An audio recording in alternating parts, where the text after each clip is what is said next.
नमस्कार दोस्तों, आप सभी का स्वागत है आपके अपने भक्ति चैनल प्रियदेव दर्शन में।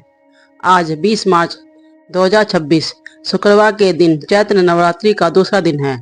इस पावन दिन पर मां दुर्गा के दूसरे स्वरूप मां ब्रह्मचारिणी की पूजा की जाती है, जो तप, त्याग और साधना की प्रतीक मानी जाती है।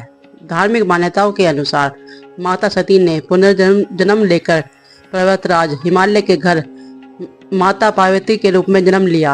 बचपन से ही उनका मन भगवान शिव को पाने के लिए अर्पित था।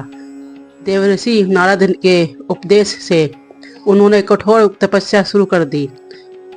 माता पार्वती ने हजारों वर्षों तक कठिन तप किया।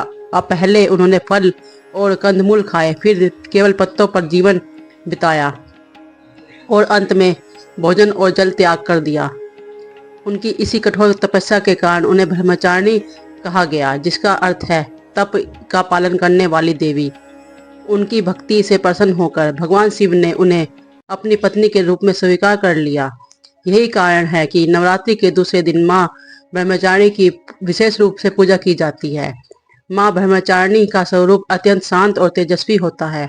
उनके एक हाथ में जगमाल और दूसरे हाथ में कंडमाल होता है।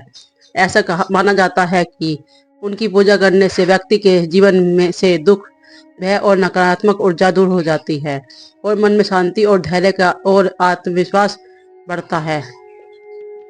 अब बात करते हैं पूजा की विधि की। इस दिन सुबह जल्दी उठकर स्नान करें और पूजा स्थल को गंगाजल से शुद्ध करें। माँ दुर्गा की प्रतिमा या चित्र के सामने दीपक जलाएं।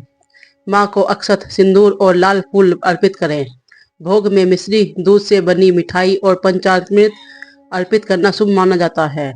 इस दिन सात्विक भोजन ही करना चाहिए और प्याज लहसुन से दूर रहना चाहिए।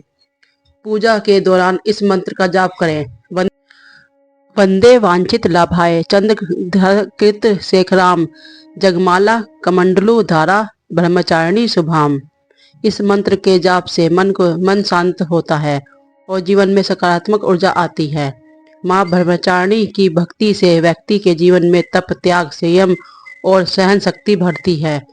जो भी भक्त सच्चे मन से माँ की पूजा करता है, उसकी सभी मनोकामना पूर्ण होती है। अंत में आप सभी से निवेदन है कि इस पावन नवरात्रि में माँ ब्रह्मचारिणी की पूजा स्वयं अवश्य करें और अपने जीवन में सकारात्मकता लाएं। माँ की कृपा से आप जीवन खुश हो, शांति और समृद्धि से भरा रहे। जय माता दी।